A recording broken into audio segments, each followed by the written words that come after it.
근데 말도 말이지만 말과 표정이 또 같아야 됩니다. 말은 그렇게 하는데 사랑합니다 이렇게 사랑합니다 사랑합니다 이러면 이 사랑하는 건지 아니면 사랑하고 싶은데도 싫은 건지 이거 구분이 안 갑니다. 다시 한 번 더 우리 얼굴 표정도 여러분 일주일 동안 행복하셨습니까? 사랑합니다. 집사님 사랑합니다. 다시 한 번 인사 나눕니다. 사랑합니다.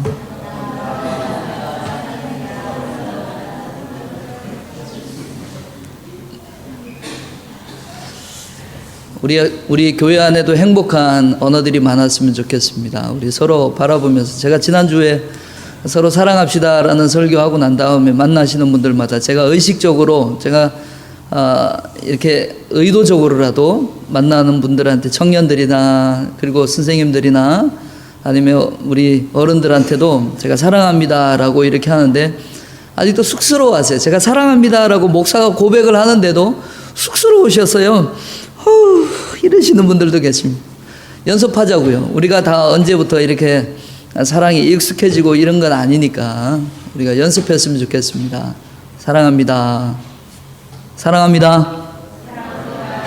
네.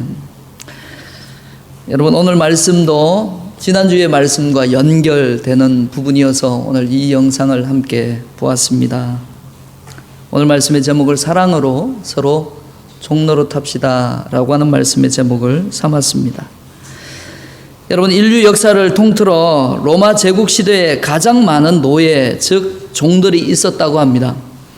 로마가 통치하던 시대에 노예가 자그마치 6천만 명이나 있었다고 합니다. 여러분 6천만 명에 대한 숫자가 어느 정도인지 여러분 현재 우리 대한민국의 인구 숫자가 5천만을 훨씬 넘었습니다. 그렇다면 우리 대한민국의 숫자보다도 더 많은 사람들이 당시 로마 제국이 성대했을 때의 노예 숫자였다라고 하는 것입니다. 노예가 아닌 사람은 자유인이라고 불렀는데 그 당시에 노예와 자유인의 비율은 로마 시대에서 4대1 정도의 비율을 갖고 있었다고 합니다. 그러니까 자유인 한 사람당 노예가 평균 4명씩은 되었다라고 하는 얘기입니다. 어떤 통계 자료에 보면 바울 사도가 복음을 전하던 시대에 로마시에서 가장 노예를 많이 거느린 사람의 예를 들면 기록된 사례가 한 집에 무려 4,116명의 노예가 있었다라는 기록도 있습니다. 무엇입니까? 그 당시 노예의 비참한 생활에 관하여 기록을 이야기하고 있는데요. 노예는 인간 이하의 취급을 받았음에 분명합니다. 주인의 허락 없이는 결혼도 마음대로 할 수 없습니다. 주인이 짝을 지어 주는 대로 결혼을 하거나 심한 경우에는 결혼해서 잘 살고 있는데도 불구하고 주인이 이혼하라고 하면 주인의 명령에 따라 이혼도 하고 헤어지기도 하고 따로 살기도 했다라는 것입니다. 그런데 더 끔찍한 것은 노예들은 주인의 가전학대와 힘든 노동에도 불구하고 불평 한마디 할 수 없다라는 사실입니다. 내가 그런 학대를 받고 내가 그런 인간 이하의 모독을 받았음에도 불구하고 그 노예는 그 주인에게 그런 행태에 대하여 말 한마디 할 수 없다라고 하는 겁니다. 주인이 말하면 절대적인 복종을 해야 했습니다. 그만큼 주인의 권세는 대단했고 노예가 된다는 것은 너무나도 비참한 일이었습니다. 그러므로 종이 되고자 하는 사람이 세상에 있을까요? 이런 비참한 생활을 스스로 자청하여 종이 되고자 하는 사람이 있겠느냐라는 질문입니다. 다른 사람 밑에서 비천하게 일하기를 원하는 사람은 아마도 아무도 없을 것입니다. 특히 예수님 당시에 종이 된다는 것은 대단히 비참한 삶이었습니다. 아무도 종이 되기를 원치 않았습니다. 종이 되는 것은 인간이기를 거부하는 것만큼 비참한 생활이었고 삶이었다라는 것입니다.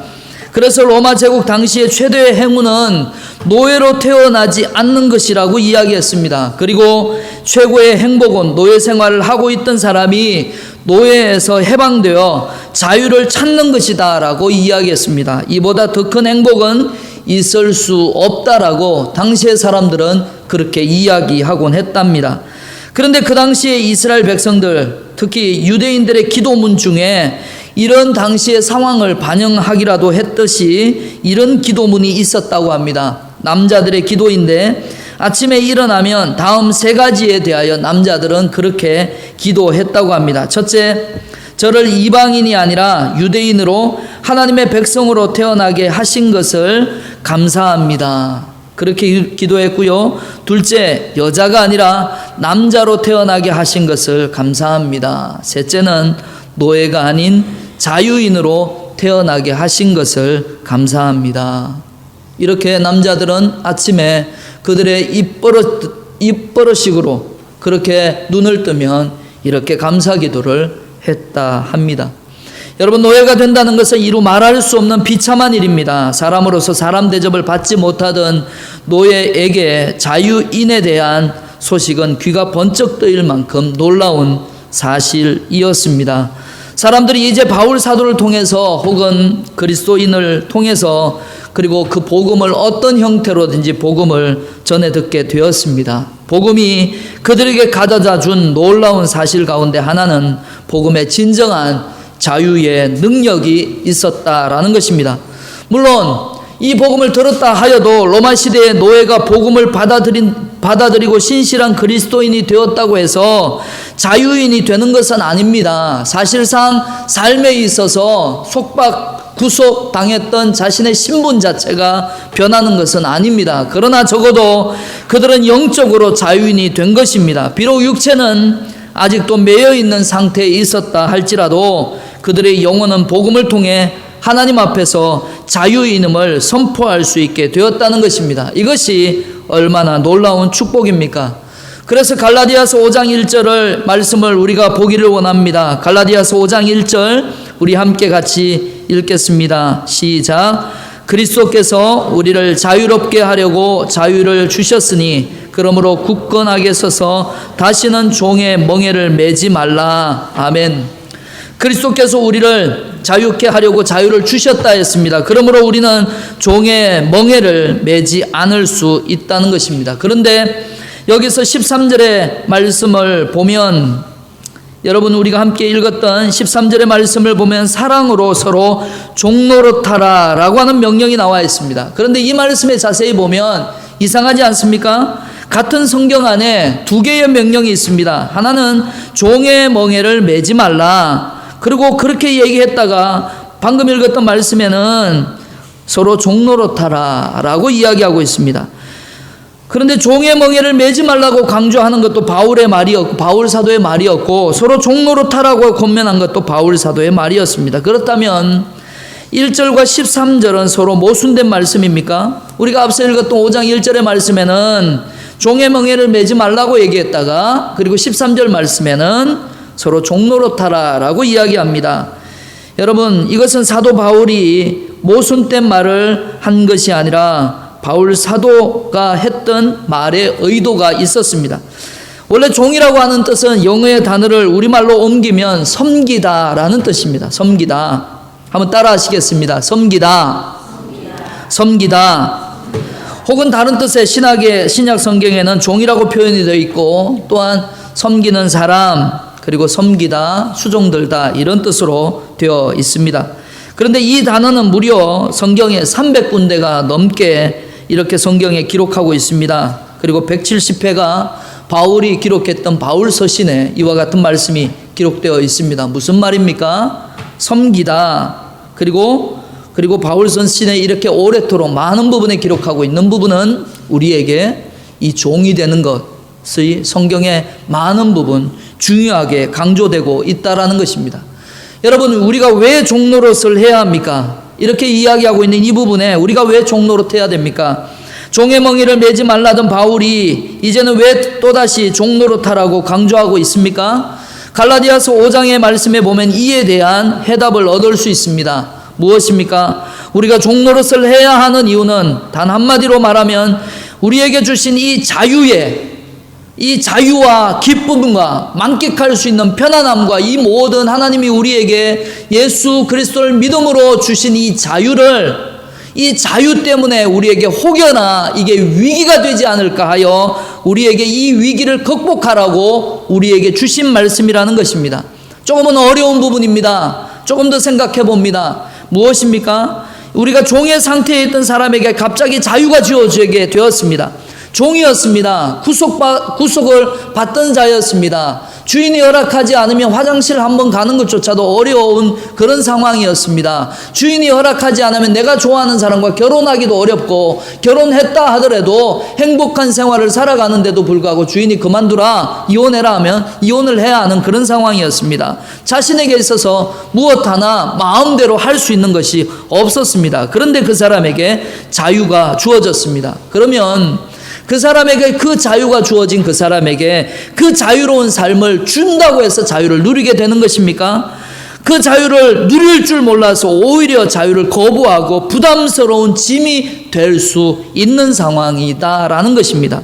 마찬가지로 자유에 익숙하지 않은 사람들에게는 갑자기 자유가 주어지면 그 자유를 누린다는 것이 굉장히 힘든 일이 될 수 있다는 것입니다. 그러므로 그런 힘든 상황에 닥쳐지게 된다면 오히려 그 자유가 위기가 될 수 있다는 것입니다. 잘못하면 자유라는 공간에 시간이 쓸데없는 데 낭비되는 수가 있다는 것입니다. 주어지는 자유를 지혜롭게 쓰지 못할 때 그 자유는 자유가 아니 되는 것이 된다는 겁니다. 자유를 갖게 된 이후에 반드시 우리는 무엇을 생각해야 합니까? 이제 무엇을 위해 살아야 할 것인가라는 겁니다. 이제 무엇을 위해 살아야 하는가 하는 더 높은 목표, 더 높은 원리를 세워야만 이 자유의 참뜻을 알게 된다는 것입니다. 즉 자기의 인생의 목표를 향해 온 힘을 다하겠다는 결단과 훈련이 없을 때 주어진 자유는 오히려 인생의 장애가 되어 자신의 발목을 더 붙잡고, 오히려 예전에는 시키는 대로 하면 됐는데 이제는 그 주어진 자유에 내가 무엇을 해야 될지 모를 때는 오히려 시간이 너무나도 초조하고 너무나도 마음을 힘들게 하는 어려움이 될 수 있다는 것입니다. 실제 있었던 얘기 하나를 들려드립니다. 미국의 아이오와 주에 상식적으로 납득이 되지 않는 삶을 산 사람이 있었습니다. 그 사람의 이름이 바로 바비 홀드슨이라고 하는 사람입니다.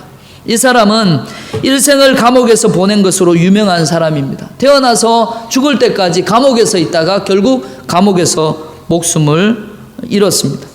그는 평생에 감옥에서 살았습니다. 죽을 죄를 지어서 감옥에 갇힌 것이 아닌데도 그는 죄를 지은 사람이 아닙니다. 그런데도 불구하고 감옥에서 평생 태어나서 살다가 감옥에서 마지막 생애까지 마쳤던 사람입니다. 이유를 들어봅니다. 그 사람의 어머니가 젊은 시절에 범죄하여 평생 감옥에서 살아야 하는 무기징역을 선고받고 감옥에 갇혀 살게 되었습니다. 마침 그때 임신 중이어서 밥이라고 하는 아들이 감옥에서 태어나게 된 것입니다. 어머니가 감옥에서 생활하는 동안에 태어난 아기는 감옥 측의 배려로 어머니 곁에서 살게 되었습니다. 그러나 화장실 가는 것도, 자신에게 있어서 무언가 주어지더라도, 자신의 자녀에게, 그 바비에게 뭔가 먹이려고 하더라도 감옥에서 허락을 받아야 되고 감옥에서 허락해 주는 것만 먹이게 되는 이런 자유롭지 못한 감옥소의 생활을 살게 된 것입니다. 그런데 이제 아이가 자라서 학교에 갈 때가 되자 아이를 감옥에서 내보냈습니다. 더 이상 감옥에는 학교가 없기 때문에 그 자녀를, 나라에서는 그 아이를 학교로 보내게 됐습니다.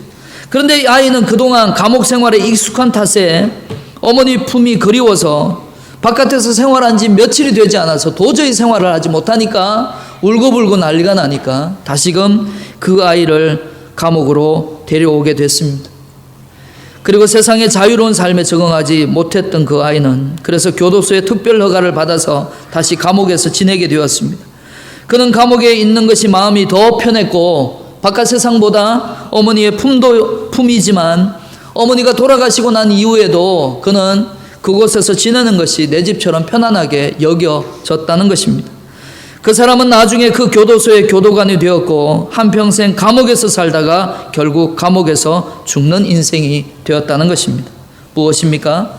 자유로 누리지 못한 인생에 대한 이야기다라는 것입니다. 여러분, 지금 여러분은 하나님이 주신 자유를 어떻게 누리면서 살아가고 계십니까? 종로로 타다가 어느 날 자유를 얻게 되었습니다. 사단의 종로로 타다가, 악한 영의 권세 잡은 자에게 종로로 타다가 언젠가 누구를 통해 복음을 전해 듣게 되었고, 이제는 죄의 종으로 삶을 살아가는 것이 아니라 하나님의 은혜로 하나님을 아버지로 부를 수 있는 이 특별한 복을 우리가 받아 누리며 살아가고 있습니다. 그런데 이 자유를 이 하나님께서 주신 평안함을 얼마나 많이 만끽하고 살아가고 계십니까? 혹여나 어떻게 사용할지 몰라서 갈팡질팡하고 있지는 않습니까? 자유를 얻는 것도 중요하지만 자유의 삶을 어떻게 살아가는지에 대한 분명한 목적이 없다면 그 자유는 대단히 위험하다는 것을 우리는 알아야 할 것입니다. 오늘 읽은 본문의 말씀으로 다시금 돌아갑니다. 갈라디아서 5장 13절 말씀 우리 다시 한 번 더 같이 읽겠습니다. 시작.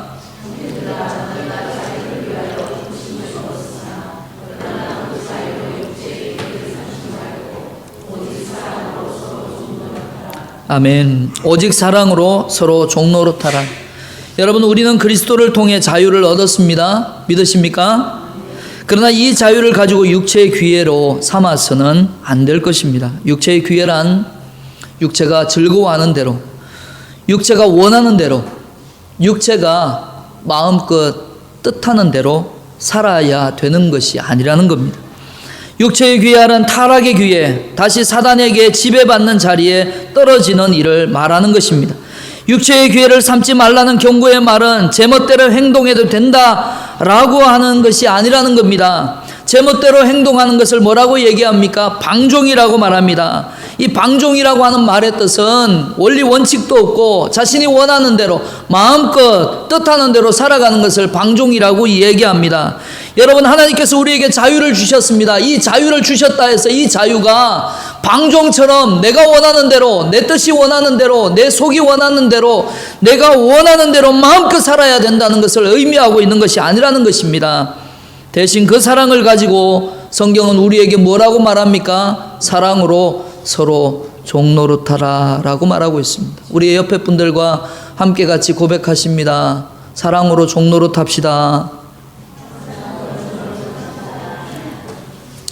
그렇다면 왜 우리가 종노릇해야 합니까? 자유의 위기를 극복하기 위해서 우리는 종노릇해야 한다 했습니다. 주어진 자유가 잘못된 가능성으로 떨어지지 않기 위해서 이제 우리는 사랑으로 종노릇해야 한다는 것입니다. 우리는 사랑의 종이 되어야 합니다. 이제는 미움의 종이 아니라 사랑의 종이 되어야 됩니다. 자유라는 높은 목적을 위하여 우리는 종이 기꺼이 되어야 할 것입니다. 벵겔이라고 하는 유명한 독일 신학자가 이런 말을 했습니다. 그리스도인은 마땅히 종이다. 그러나 자유의 종이다. 그리스도인은 마땅히 종이 되어야 할 것이며 그러나 그 종은 자유의 종이 되어야 할 것이다 라고 말했습니다. 자유의 종로로 타는 것이 그리스도인의 바른 삶이라고 하는 이 얘기입니다. 자유한 우리가 종로로 타는 이유는 자유의 위기를 극복하기 위해서라고 하는 사실을 기억해야 할 것입니다. 그렇다면 다음으로 생각할 것은 무엇입니까? 누구의 종노릇을 해야 합니까? 누구의 종노릇을 해야 합니까? 그리스도인들이 종이라면 누구의 종노릇을 해야 합니까? 우리는 주님의 종노릇을 해야 합니다. 믿으십니까? 우리가 누구의 종이 되어야 됩니까? 주님의 종이 되어야 됩니다. 우리가 누구의 종이 되어야 됩니까? 예수의 종이 되어야 됩니다. 하나님의 종이 되어야 됩니다. 참 자유를 주신 분, 우리에게 참된 죄사함을 주시고 영원한 생명을 주시고 새로운 생명을 주신 우리 주님의 종이 되어야 합니다. 주님의 종 된다는 것이 어떤 면에 목사님을 뜻하는 말이라고 이해하십니까? 아니면 복음을 전하는 선교사님들에게 주어진 말이라고 생각하십니까? 아닙니다. 예수 그리스도를 통해 구속함을 받은 우리 모두가 주님의 종이요 주님의 백성들임을 믿으시기를 바랍니다. 그분은 우리를 노예처럼 부려 먹으려고 종이 되라고 하는 말씀을 하신 것이 아닙니다. 우리는 우리에게 자유를 주신 분께 고마움을 전해야 됩니다. 주인 대신 그분 앞에 찾아가서 이렇게 그리고 고백해야 할 것입니다. 주님은 나의 주인이십니다. 그러므로 주님을 위해 살겠습니다. 주님은 나의 참된 주인이십니다. 그러므로 주님이 원하는 뜻대로 살기를 원합니다. 이것이 우리에게 행복이요 기쁨인 줄 믿으시길 바랍니다. 이제 또다시 우리가 종이 되었습니다. 그러나 이때의 종은 자유가 없는 종이 아니라 마음껏 자유를 누릴 수 있는 종입니다. 즉 우리 스스로 종이 되기로 작정했다는 것입니다. 이것을 다르게 표현하면 주님의 사랑에 대하여 종이 된 것입니다. 주님의 사랑에 매여 있는 종이 된 것입니다. 주님의 사랑이 그리워서 종이 된 것입니다. 주님의 사랑을 경험하고 싶어서, 그 주님의 사랑에 매여 있고 싶어서, 주님의 사랑에 흠뻑 빠져 있고 싶어서 우리 스스로가 종이 된 것입니다. 구약에 이러한 관습이 있습니다. 구약 시대에 종이 자기 주인을 위해 6년 동안 일을 하면 제7년이 되는 때에, 즉 안식년에 대한 자유를 얻게 됩니다. 그리고 그 자유를 마다하고 영영이 종이 되는 사례가 있었습니다. 6년 동안 열심히 일하고 그리고 7년 때 되는 때에 종이 원하면 자유인이 될 수 있었습니다. 그를 이제 더 이상 속박하는 노예의 신분이 아니라 자유인의 신분으로 얻게 되었습니다. 그런데 6년 동안 살아오면서 그 주인의 사랑을 너무나 많이 받고 자랐습니다. 너무나 많이 받고 살았습니다. 그래서 7년 때 되는 그때에 나는 자유인이 되기를 원치 않습니다. 나는 주인의 종으로 계속해서 살기를 원합니다. 그렇게 이야기하는 풍습이 있었습니다. 그 부분에 대한 성경 기록은 출애굽기 21장 1절과 6절 말씀에 기록되어 있습니다. 우리 출애굽기 21장 1절부터 6절까지의 말씀 조금 길긴 한데요. 우리 함께 같이 읽도록 하겠습니다. 천천히 함께 같이 읽습니다. 시작. 내가 백성 앞에 세울 법규는 이러하니라. 내가 히브리 종으로 사면 그는 6해 동안 섬길 것이요 7째 해는 몸값을 물지 않고 나가 자유인이 될 것이며, 만일 그가 단신으로 왔으면 단신으로 나갈 것이요 장가 들었으면 그의 아내도 그와 함께 나가려니와, 만일 상전이 그에게 아내를 주어 그의 아내가 아들이나 딸을 낳으면 그의 아내와 그의 자식들은 상전에게 속할 것이요 그는 단신으로 나갈 것이로되, 만일 종이 분명히 말하기를 내가 상전과 내 처자를 사랑하니 나가서 자유인이 되지 않겠노라 하면, 상전이 그를 데리고 재판장에게로 갈 것이요 또 그를 문이나 문설주 앞으로 데리고 가서 그에게다가 송곳으로 그의 귀를 뚫을 것이라. 그는 종신토록 그 상전을 섬기리라. 아멘. 안식년이 되어 주인이 종에게 자유를 주었습니다. 이제 주인집을 나가서 마음대로 자유롭게 살라고 종에게 자유를 주었습니다. 그런데 자기에게 자유를 허락한 그 주인이 그동안 너무 고맙고 자신에게 있어서 마음과 정성을 다하여 사랑해 주었던 것을 기억합니다. 그래서 너무나 고맙고 좋아서 자기에게 주어진 그 자유를 포기하겠다고 말합니다. 그들은 주인님, 제가 나가서 자유를 얻지 않겠습니다. 포기하겠습니다. 라고 말합니다. 그렇게 말한 동기는 바로 이것이었습니다. 무엇입니까? 주인님을 사랑하기 때문에. 이제는 사랑을 받아왔는데, 6년 동안 그 사랑을 받아왔는데 이제는 자유하라고 주어진 그 자유가 이제는 자기 스스로 결단해서 내가 이제는 주인님을 사랑하겠습니다. 이제는 내가 사랑을 받았지만 이제는 나도 주인님을 사랑하겠습니다. 그 사랑 때문에 자신에게 있는 자유를 포기하게 된 것입니다. 자유롭게 사는 것보다 주인집에서 종으로 사는 것을 원한 종은 어떤 종이라고 말할 수 있을까요? 바로 자유의 종입니다. 다른 말로 사랑의 종이라고 부를 수 있을 것입니다. 주인을 사랑하기 때문에 자유인이지만 종이 된 사람입니다. 저와 여러분도 주님의 사랑 때문에, 주님이 너무 좋기 때문에 주님의 종이 되기를 자원한 사람들인 줄 믿으시기를 바랍니다. 우리 또한 주님의 종 되기를 작정하고 바로 이 자리에 하나님을 사랑하는 마음으로 앉아 있는 줄 믿습니다. 종이 자유를 포기하면 주인은 종을 재판장에게로 데리고 가서 여러 증인들 앞에 귀에다가 구멍을 뚫습니다. 그리고 그 사람들이 그 증표를 통하여 영원한 종이 되었음을 나타내 표시를 하였다 합니다. 그렇게 되면 그 주인은 그날부터 그 종을 예전처럼 부리지 않습니다. 마치 자기 아들처럼 대합니다. 이전에 6년 동안은 자신의 종이었지만 그 시간부터는 이제 더 이상 종이 아니라 자신의 가족이요 그리고 자신의 아들처럼 대했다 합니다. 자원하는 종이 되어서 그렇게 한 것입니다. 사랑의 종이 되었고 자유의 종이 되었기 때문에 그러했습니다. 그때부터 이 종이 짊어지고 다니는 멍에는 이제부터 결코 무거운 멍에가 아니 되었다라는 것입니다. 이런 배경을 생각하면 마태복음 11장 28절부터 29절 말씀은 우리에게 용기가 되고 담대함이 주어지게 되고 기쁨으로 읽을 수 있는 말씀이 될 것입니다. 우리 28절 29절 말씀 다시 한 번 더 믿음으로 고백합니다. 수고하고 무거운 짐진 자들아 다 내게로 오라. 내가 너희를 쉬게 하리라. 나는 마음이 온유하고 겸손하니 나의 멍에를 메고 내게 배우라. 그리하면 너의 마음이 쉼을 얻으리라. 아멘. 주님은 안식을 위해 우리를 초청하셨습니다. 무거운 짐을 그분 앞에 나와서 내려놓으라고 말씀하십니다.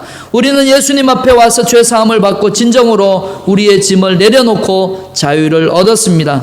그러나 여기에서 끝난 것이 아닙니다. 마음이 온유하고 겸손한 주께서 우리에게 멍에를 짊어져 지워주셨습니다.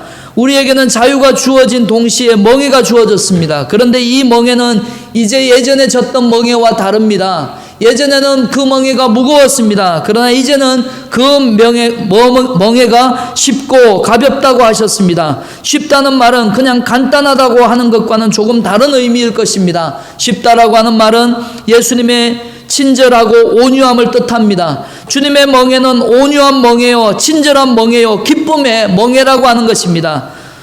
아내가 남편에게 이야기합니다. 여보, 당신을 진정으로 사랑해요. 내가 평생 당신을 섬기겠어요 라고 말합니다. 이런 고백 한 번쯤 해보셨지 않습니까? 그런데 이렇게 고백한다면 이것은 진짜 사랑으로 섬기겠다라고 하는 고백입니다.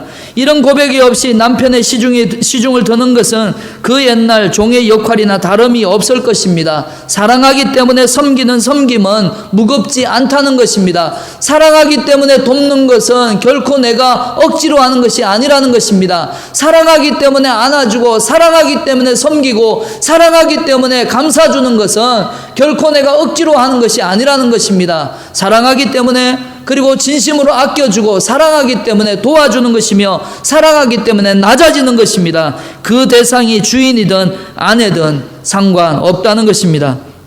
우리는 주님의 종입니다. 이것은 수직적인 관계를 강조한 것입니다. 그런데 우리는 주님의 종만이 아닙니다. 갈라디아서의 본문에 강조하는 것처럼 수평적인 측면도 말하고 있습니다. 사랑하기 때문에 내가 서로 종노릇하겠다는 겁니다. 내가 주님을 사랑하기 때문에 내가 형제에게 종노릇하겠다는 겁니다. 내가 주님을 사랑하기 때문에 이제 성도들에게 내가 낮은 자로 섬기겠다는 겁니다. 내가 주님을 사랑하듯 교회를 사랑하겠다는 겁니다. 내가 주님을 사랑하듯 내가 일상의 생활 속에서 만나는 사람들을 내가 섬기겠다라고 하는 것입니다.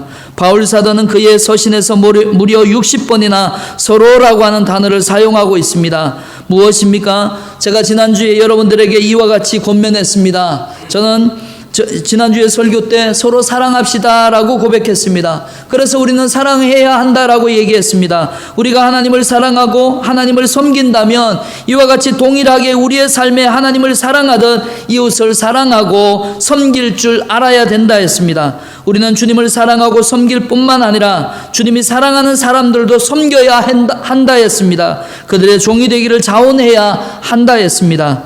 우리가 피차 서로 복종할 수 있다면, 피차 종노릇할 수 있다면 우리들의 인간관계가 얼마나 놀랍고 얼마나 풍요롭고 얼마나 아름다울지 한번 상상해 보시기를 바랍니다. 그러므로 하나님을 사랑하십니까? 하나님을 사랑하십니까?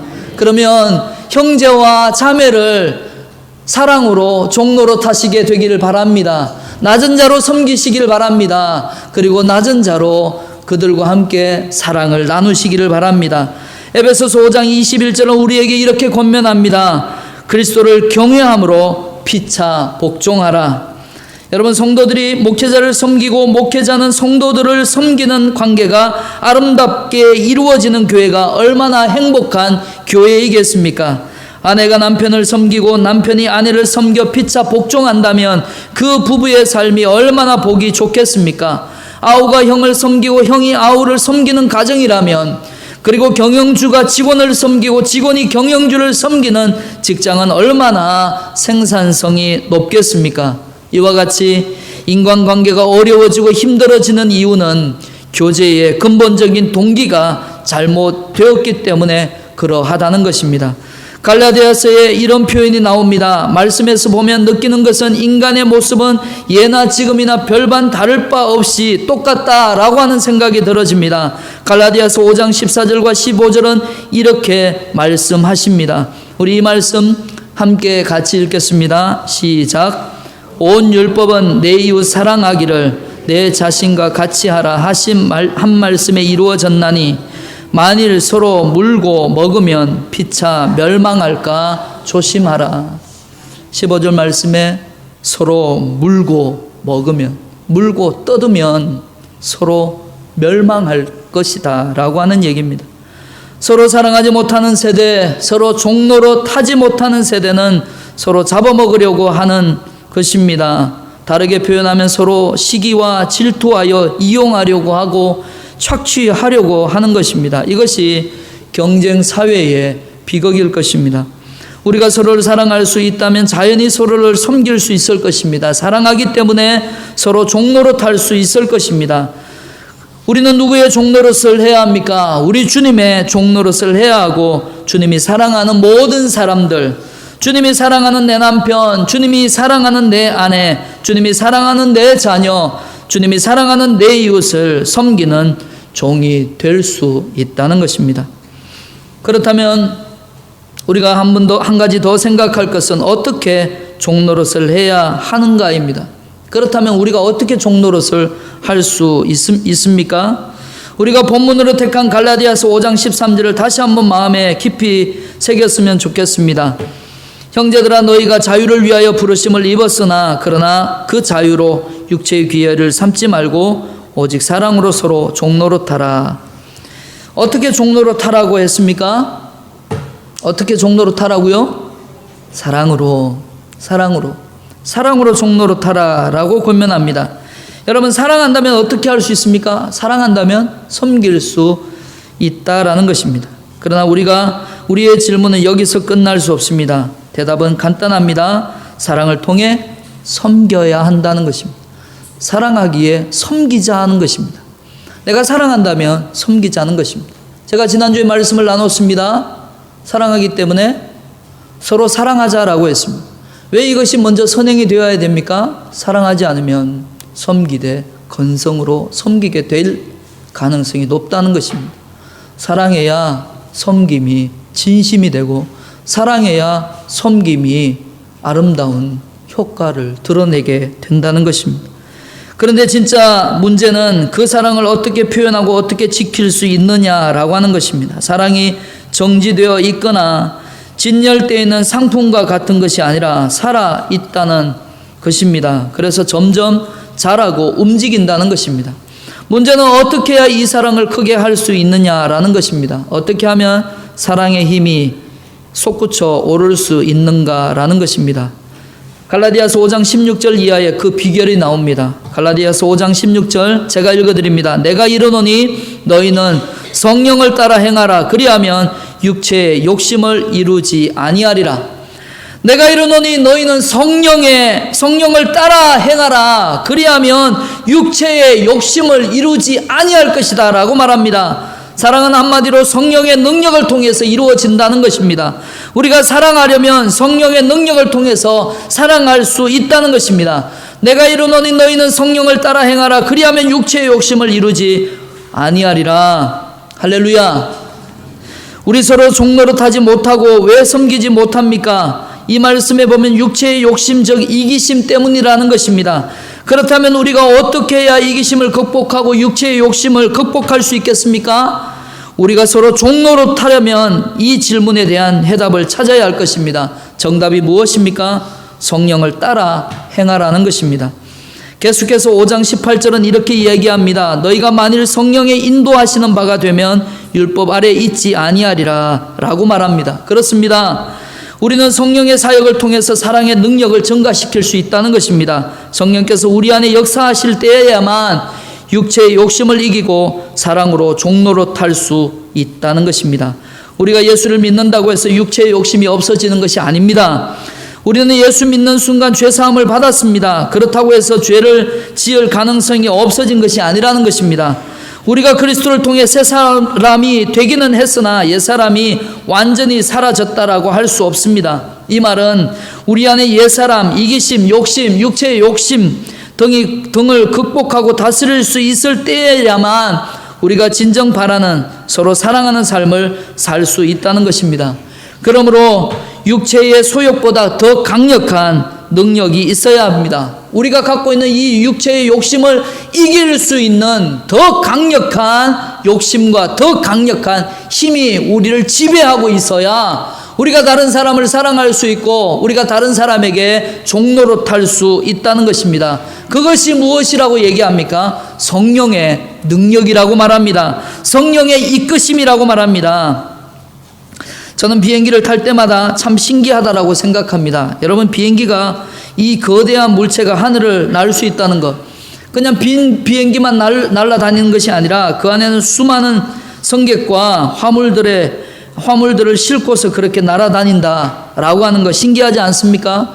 그 무게를 대략 환산하면 약 400톤가량의 비행기의 무게가 공중을 날아다니고 있다라고 하는 것입니다. 여러분, 이 거대한 비행기는 지구를 끌어당기는 중력을 이길 만큼 힘이 가해질 때 하늘을 날 수 있다는 것입니다. 활주로에 서 있는 비행기는 날 수 없습니다.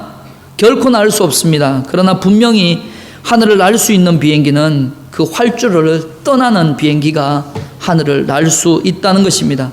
조종사가 조종관을 잡고 엔진에 시동을 걸고 중력의 법칙을 벗어나 창공을 향해 나아갈 때 그 비행기는 400톤의 큰 무게를 지탱하고서도 그 공중에 자유롭게 날아다닐 수 있다는 것입니다.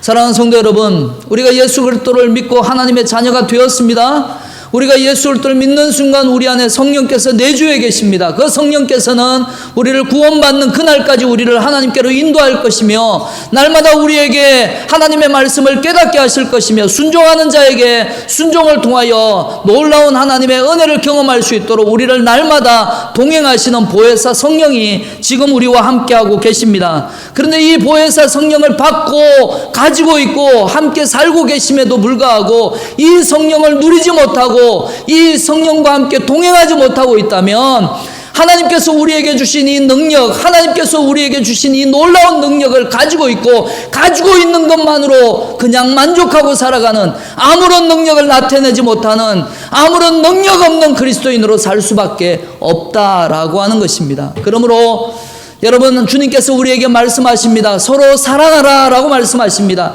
이것은 사랑할 수 있고 사랑할 수 없는 것이 아니라 사랑하라고 하는 명령입니다. 사랑하지 못하는 이에게도 사랑하라고 하는 명령입니다. 순종하라는 것입니다. 나아가라고 하는 것입니다. 성령의 능력으로 말미암아 하나님의 사랑이 우리의 마음에 부음바 되었다라고 로마서 5장 5절은 이렇게 말씀하고 있습니다. 그러므로 그리스도인들에게는 사랑할 수 있는 능력이 있습니다. 우리 속에 계시는 이 능력은, 우리 속에 있는 이 사랑할 수 있는 이 능력은 이 세상의 모든 허물을 덮고도 남을 만한 크신 하나님의 사랑입니다. 여러분, 이 사랑 받아 누린 것만으로 만족하고 사시겠습니까? 아니면 순종함으로 말미암아 내 안에 계신 이 성령께서, 내 안에 계신 이 하나님께서 놀라운 일을 행하시도록 그렇게 순종하시겠습니까? 사랑하시게 되기를 바랍니다. 순종하게 되시기를 바랍니다. 만나는 사람마다 사랑하시게 되기를 바랍니다. 여러분, 만나는 사람마다 여러분 손을 내밀어서 손을 잡고 사랑합니다 라고 고백하게 되시기를 바랍니다. 그것이 여러분이 사랑하라고 말씀하신 주님의 명령에 순종하는 첫걸음이 될 것입니다. 그 첫걸음을 통하여 하나님께서는 능력을 나타내게 되실 것입니다. 하나님께서 놀라운 능력을 저와 우리 교회에게 넘쳐나게 하실 것입니다. 그리고 사랑에 메말라 있는 이 땅을 회복시킬 것이며 사랑이 메말라 어찌할 수 없는 이 땅을 회복시켜 주실 것입니다. 찬양 가운데 이런 찬양이 있습니다. 우리 이 찬양 함께 하나님 앞에 같이 부르고 우리가 이 시간 하나님 앞에 같이 기도하기를 원합니다. 찬양의 가사는 이러합니다. 주의 사랑으로 사랑합니다. 주의 사랑으로 사랑합니다. 형제 안에서 주의 영광을 보며 주의 사랑으로 사랑합니다. 우리 찬양 예배 중이지만 우리가 함께 하나님 앞에 찬양하시겠습니다.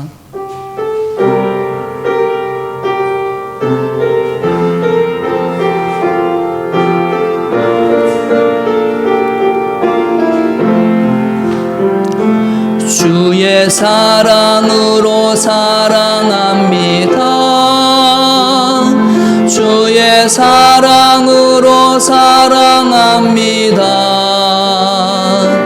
형제 안에서 주의 영광을 보며 주의 사랑으로 사랑합니다. 우리 옆에 분들 한번 손 잡으시고요. 우리 이 찬양 다시 한 번 더 찬양하십시다. 주의 사랑으로 사랑합니다. 그리고 형제 안에서 할 때는 옆에 분 얼굴 쳐다보시면서 우리 눈웃음 짓고 사랑의 표현을 하시면서 찬양하시겠습니다.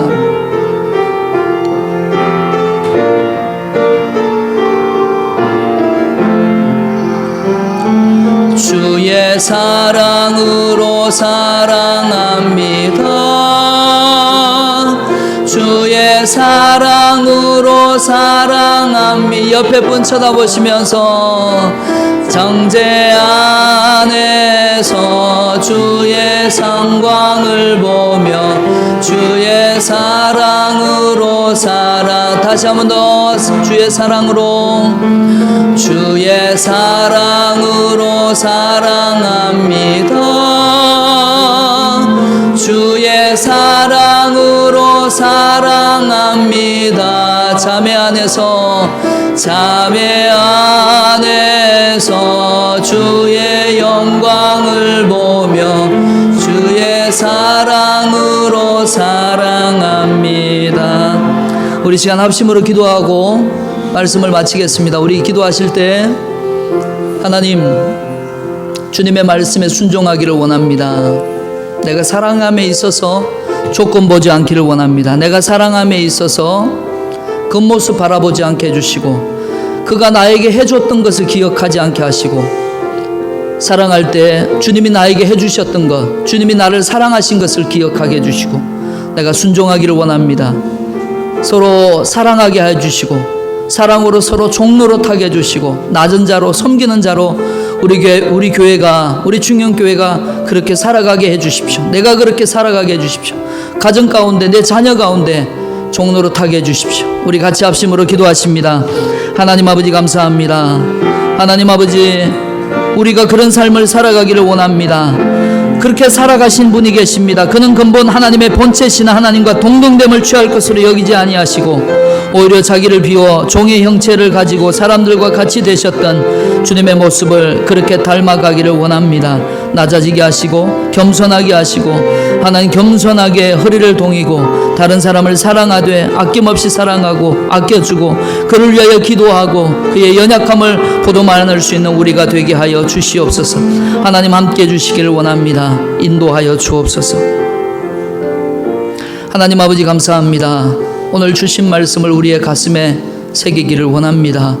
사랑으로 서로 종노릇하라고 말씀해 주신 아버지 하나님, 하나님 사랑함에 있어서 서로의 모습 바라보지 않기를 원합니다. 사랑함에 있어서 내게 해준 것 기억하지 않기를 원합니다. 사랑함에 있어서 내게 대한 그 사람의 모습 생각하지 않기를 원합니다. 주님이 나를 사랑하신 것을 기억합니다. 주님이 나에게 찾아와 주셨던 것 기억합니다. 나를 위하여 그 십자가의 모진 고통 당하시면서까지도 우리에게 서로 사랑하라고 말씀하신, 너희가 나를 사랑한 것 같이 내 이웃을 내 몸과 같이 사랑하라고 말씀하신 주의 말씀에 순종하기를 원합니다. 하나님, 우리가 이와 같은 삶을 살아가게 하여 주옵소서. 예수님 이름으로 기도합니다. 아멘.